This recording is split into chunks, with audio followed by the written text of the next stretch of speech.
Om Shanti. So we'll be revising today's Avyakta Murli. This Murli is on complete renunciation. Baba is telling us, teaching us the course of renunciation, and this is the last chapter of this course, the 7th chapter, and that is complete renunciation. So Baba has told about different signs of a person who has renounced the world completely. So what are those signs of a complete renunciate? I would like to begin this with one great personality, Swami Ramatirtha. There's a very beautiful incident in his life. He was the second person from India, second sannyasin from India who had gone abroad. First was Swami Vivekananda in 1893. Second was Swami Ramatirtha, 1902, and third was Swami Yogananda. So these were the three people. And he was born in Punjab, and he was very good in mathematics, and so he had become professor of mathematics in Lahore Government College. He was married, he had children. He had a chance meeting with Swami Vivekananda, a very, very transient, very small meeting in 1897. And after that, after some time, he gave up the world and he became sannyasi. He gave up his wife, his children, his job, everything he gave up.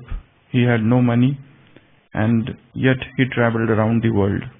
First he went to Japan, and from there to America, and then came back. Then he was giving public lectures. He had a huge audiences, but later on he withdrew even from public life and he went to Himalaya. And at the age of 32, he died in 1906. Whilst he was in Himalayas and doing tapasya, he did not want to interact with public. He stopped all public lecturing business. He wanted to be alone. There is a very good incident here. Whilst he was in Himalaya, he had his disciple whose name was Punchi.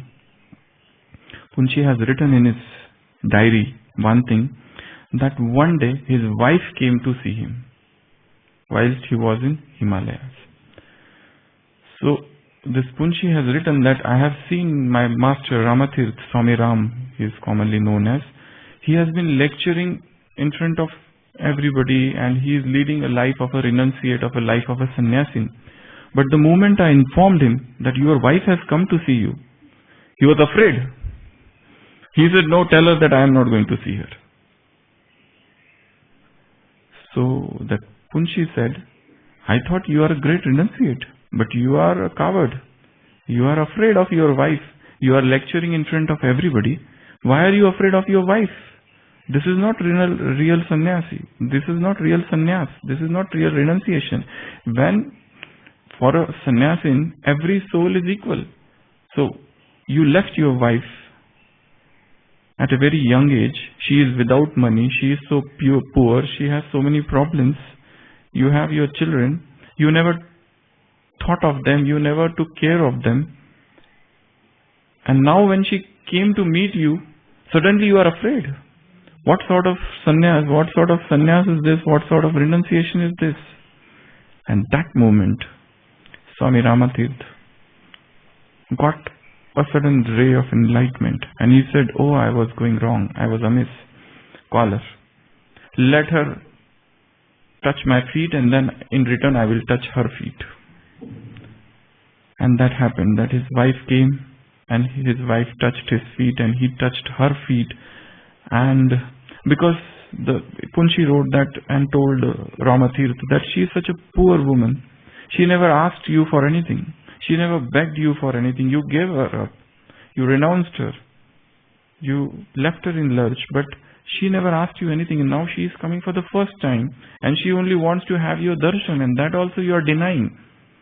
Because see, here a great philosophy is there. A person has renounced everything, but he still has got some attachment to his wife.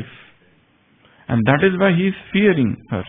That is why he doesn't want that she should come. She has traveled all the way from Punjab to see him, to Himalayas. And he doesn't want to see her. So, after that incident, when Ramatirth meets his wife and he had some talks, and he says that now I have become truly enlightened. This is the time I have reached to enlightenment. Now I don't have any fear. Now all my bondages are broken. Renunciation means complete freedom from all the bondages. Renunciation doesn't mean fear. Bondage means no fear. So that is the state of ultimate renunciation, where you don't see things, people as your enemies. You are not fighting with bondages, you are not against bondages, but you go beyond bondages. So this act of going beyond bondages is known as renunciation. Swami Ramatirtha died at the age of 32. Many people say that he gave up his body in the holy water of Ganges. Some people say he died, but many say that no, he voluntarily gave up his body. A very short lifespan. So that is the idea of renunciation. In this Murli, today's Murli, Baba has told so many signs of renunciation. So many. About 32 signs. But I am not going to discuss all those 32 now because we have less time. We will discuss this in evening class. We'll start from back. The end of Murli.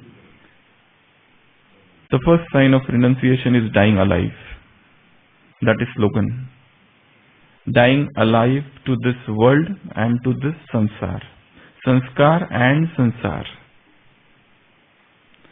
Now, as I narrate all the signs, we can keep in front of our eyes, picture of Brahma Baba and look at his life.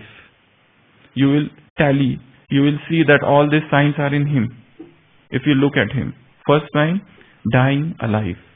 Dying alive means while you are in this body, when you are alive, but you behave as if you are dead, as if a corpse, like a dead person, unattached to this world. Recently there was a Murli, Baba used the word maza. There is no joy in this world nor in this body. This is real vairag. This is real sannyas. This is real tyag. This is real renunciation, that you don't like to enjoy this world and this body. This body, all the worldly enjoyments, people say that is normal, but they are actually perversions, abnormal. All the bodily pleasures, lust is abnormal. All those romances are abnormal. All those sensual relationships are abnormal. All the sensual songs are abnormal. All the sensual music, abnormal. Perversion. We never thought in this manner. And that's why we are still attracted to that. We still want to have we still enjoy some romantic songs. But that is those songs, those musics, that atmosphere, those relationships, those pictures, those movies. Everything which is there and where there is a stress of sensuality is perversion. They are perverted happiness. Because compare this enjoyment with enjoyment of Satyug. Lakshmi Narayan never had such enjoyments. Rather, such a thing is not known there. And that we really are. So all these enjoyments are unreal, perversion, abnormal. And Baba is bringing us out of this abnormality.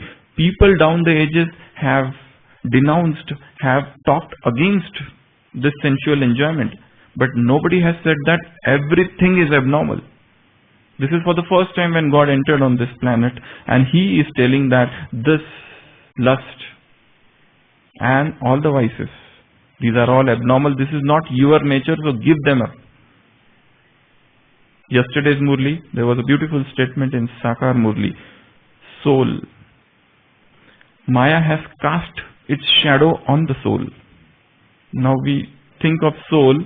Soul is such a thing It is imperishable, indivisible. It is not burned by fire. It is not dried by air, and nothing, no weapon can pierce it. But Maya's shadow, Maya has cast its or her shadow on the soul. So soul, that image of that Maya's shadow is there on the soul. Nothing can burn soul, but lust burns the soul. Lust burns it, vices burn it, anger burns the soul. We say that soul is not burned by anything. We say that soul never dies, but soul dies. Atmaghat is possible by vices. So, first sign is dying alive. This world as if doesn't exist. This world is not for you. The pleasures, the enjoyments, the amusements, the cheap entertainments, the worthless and the useless entertainments of this world are not for you. This is the first sign. Second sign is about snake. Complete renunciate means for him, snakes are not poisonous enemies. Baba has talked about snakes, giving 3 examples, not in this Murli, but otherwise. First, snake, Shri Krishna is dancing on the snake. Second example, Shankar, he is wearing a snake. Third example, Vishnu, he is sitting on the snake. So these are 3 of your memorials in the path of devotion. First, Shri Krishna, he is dancing on the head. Those Kaliya, that snake, cobra, that doesn't disturb you or fight with you anymore. Rather, you are dancing on him. Second, Vishnu, he is sitting so nicely in that Anantasana. He is undisturbed, unperturbed by all those upheavals of waves. Third, Shankar, he is carrying that snake. That snake is not going to bite him. He is carrying it. That is as if his ornament. So he is wearing that snake. So you have to do tapasya. By your tapasya, by your tapasvi swarup, you become conqueror of this snake. So that is the second. Second is tapasya. Third point is bondages. You stay in this world, but you remain free from its bondages. You turn all the laukik into parlaukik and alaukik. That is the third point. Brahma Baba did that. He was not a sannyasi who gave up his wife or his children or everybody and went into the Himalayas and he became a tapasvi there. Not. He was in the world. Rather, the greatest householders are those who give up the world. They stay in the Himalaya, but they keep on thinking about their wives and their children. They create household, grahasti there. So they are not real renunciates. Real renunciation with wherever you are, you renounce things mentally. That is the third. So, like a lotus. Baba has given third example is of lotus. Lotus is untouched. Untouched by mud, untouched by everything. So stay in this world but remain untouched. Fourth example, we are starting from back. Okay. Fourth example is of bird. Yeah. So this bird, and this is a branch. Bird is flying up. It's no more attached to these branches because a soul, a bird, wherever it's born in the nest. So it is more likely than not those birds are attached to their nest.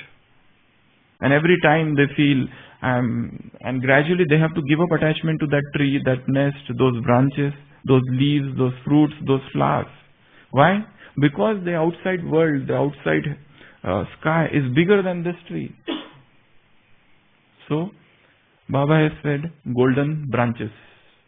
My honor, my name, my fame, my center. These are all golden branches. You have given up the iron branches, but golden branches are there. And they catch hold of you. So, real renunciate means to become a free bird. Real renunciate means to become a lotus. Real renunciate means the one who has conquered all the snakes. Real renunciate means the one who is dying alive. So these are the things. Next, real renunciate means I am Master Almighty Authority. Baba has given example of sun. Sun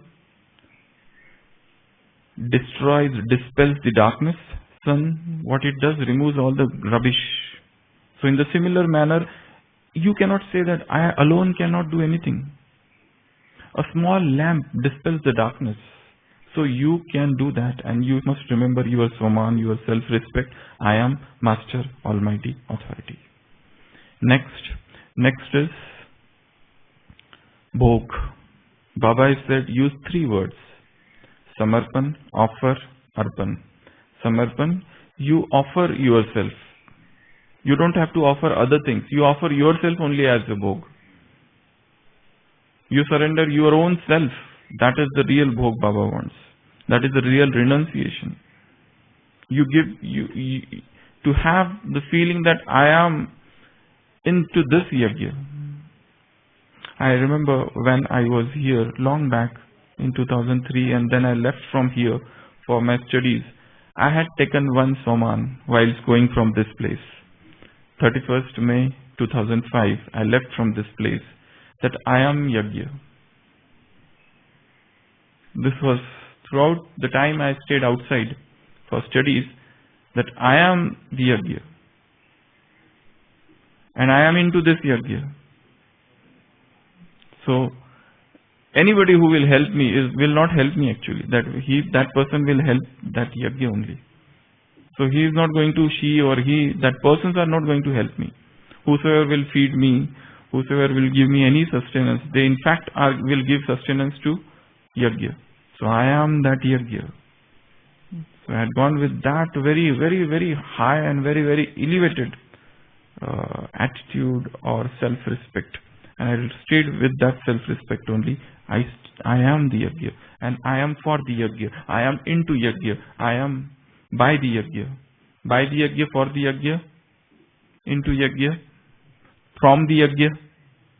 Everything in this yajna. So that, yeah, that's the definition of freedom. So it's something like that. I am for the yajna, I am by the yajna, I am through the yajna, I am for the yajna. Everything for this, and I am the yajna. I am this sacrificial fire. So Bhog. You offer yourself only. This is the greatest. No greater sacrifice will please him. This is the greatest of all the sacrifices. He doesn't see your money, he doesn't see your wealth, he doesn't see your facilities, he doesn't see what things, objects, things of this world. He doesn't see all these things. He sees what you offer. You offer yourself, and that is the greatest offering. So, Bhog. Bird. Next is 2 more. Responsibility, and you become responsible and image of upliftment. These are further 2. Image of upliftment, and you become responsible for all the successes of this yajna, for all the elevated tasks. You feel that you are responsible. It is my responsibility. Any thought down, any low thought, any inferiority complex, any depressed feeling in my heart is in turn going to affect the yajna. So I cannot have that. I cannot afford to that. So responsibility and image of upliftment. Then 2 more. Embodiment of virtues, Gunmurt and Holy Swans. These are the further 2 things which are, I think, discussed earlier also. Pick up virtues. And just like a swan. See, Baba is giving examples, somewhere animal, somewhere swan, somewhere this snakes, somewhere bird, somewhere parrot. So many examples he has given in this Murli. So these are 2. Then 2 more. You become, one is responsibility and this image of upliftment, Bhog, and other one is your bird. And then you become great donor. You become great donor. Have always the thought of giving. And in that Baba has added Arjun. Arjun always means to become Arjun means to take initiative. To take initiative in everything. Actually, many times we fear to take initiative because if you take initiative, you have to give your extra time. You have to sacrifice your time of sleep. You have to attend so many phone calls. You have to unnecessarily get involved with many things. And when you don't take initiative, you don't have to do anything. But to take initiative is to become responsible. Take initiative is to become image of upliftment. To take initiative is to progress ahead. To take initiative is to claim your seat on the heart throne of Bab Dada. So that is why taking initiative. Next, Baba again will come to the starting of the Murli. Here Baba has spoken about thoughts.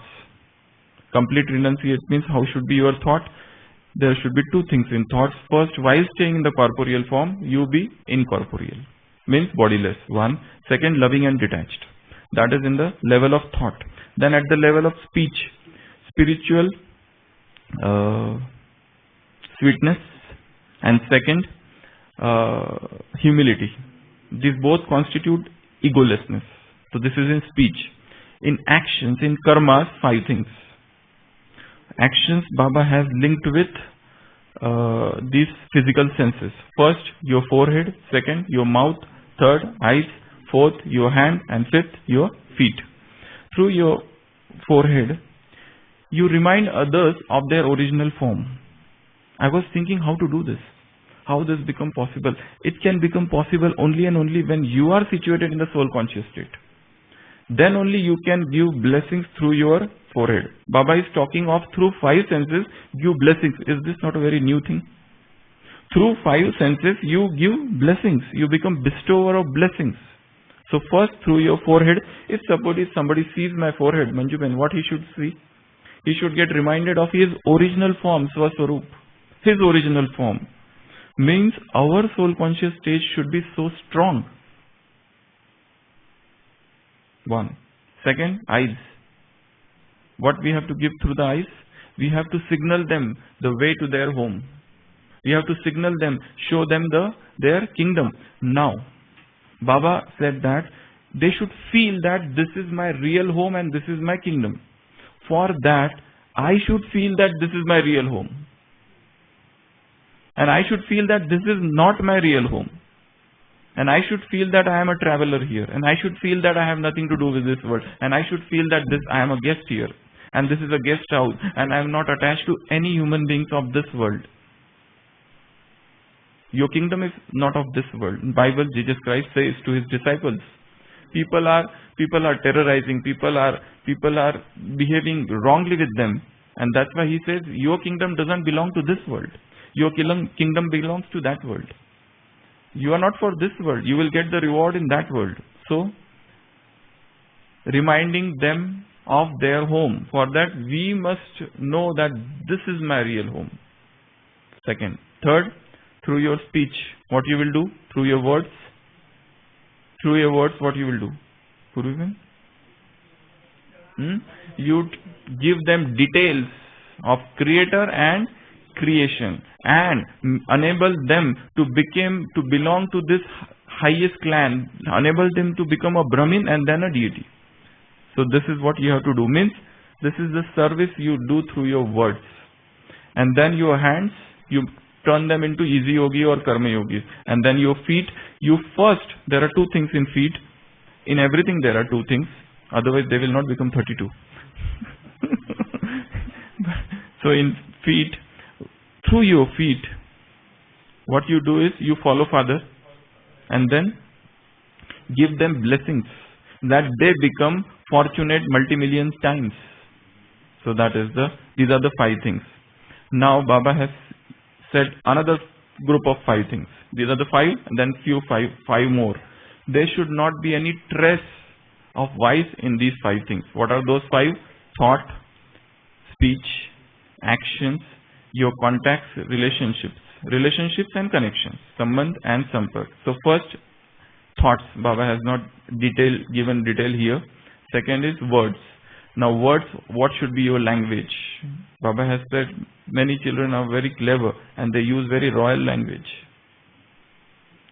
So how your words should be, that he already mentioned, but here he said in your speech there shouldn't be any trace not a trace of vice. That is speech. Third is actions. Third is actions. There shouldn't be any trace of vice in your actions. Fourth is your relationships, and fifth is your connections. This is the topic for churning for everybody. How to make actions, how to make words, thoughts, connections and relationships free from a trace of vice. What is the definition of having a trace of vice in relationship? What is the definition of having a trace of vice in connections? What is the definition of having trace of vice in thoughts, in words, in deeds? So these are the 5 things here. Then Baba has talked about world benefaction. Complete renunciate means who is thinking about the entire world. He doesn't belong to any one country, one state, one language, one nation. No, he is risen above all of these things, and he belongs to, his interests are international. So you become Vishwa Kalyankari, world benefactor. You become great donor, and there only Baba attached another word, become an Arjun. There is 2 more things. You become like that tree which gives practical and instant fruit, because by eating those instant fruit you become healthy, your mind becomes healthy. So that is one. And at the same time, when you are full, you become what Baba says, Ichha Matram Avidya. You don't have desires, worldly desires, Laukik desires, worldly ambitions and all those stuff. So first there are 2 things, thoughts, words, and then action and karma. There are 5 things, and then again 5 things about the traces of vices, and then there is one more point which is remaining, Ekmat Ekras. All your wavelengths should be similar. All of you should belong to one family. Don't think that he doesn't belong to me. Everybody's weakness as if my weakness, and I have to work on that, and I have to help others, cooperate others, and give cooperation to others. So if you just look at this Murli, this is everywhere renunciation, renunciation, renunciation, but it doesn't tell you anywhere to give up your house, to give up people, to give up persons, and to go away somewhere or to run away. There are 2 things. One is escape and one is renounce. People have always used this together. To renounce means to give up the world. To escape. But to escape doesn't mean renunciation. Palayanvad, it is known as escapism. That is not renunciation. Renunciation means you stay there and yet you are unattached. You stay there and yet you are intact. You stay there and still there are no bondages. You are going beyond bondages. You are staying unattached. Baba has given so many examples of birds, of animals, of objects, of things, just to bring forth his point. So, we have already discussed this Murli by so many different methods, but still there are so many. One thing which is missing is thinking about renunciation. What exactly is renunciation? This Murli is telling renounce this, renounce this, renounce this. But what is the worldly concept of renunciation? What Baba is telling. This contrast we want to go into great details.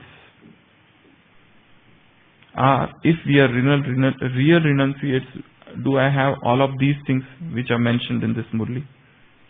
If not, what is missing? If I am attached, if I am bound somewhere, if I am attached to one person, if there is a fear in heart, if there is even a trace of vice, then I am not a renunciate. Baba has used the word personality of purity. So, lot of self-checking point in this Murli. So, read the Murli again, revise the Murli again, churn the Murli again, go into the depth of Murli, try to understand each and every line, each and every word. Recently there was a Sakar Murli where Baba said each and every line is Mahavakya. These are not ordinary. Day before yesterday's Murli. So each and every line is Mahavakya, is a great saying. So we need to enter into the depth of each and every word, each and every line, each and every paragraph, each complete Murli. So that till the time it becomes a very part of our being. It starts running through our blood, through our veins like blood. Okay? Om Shanti.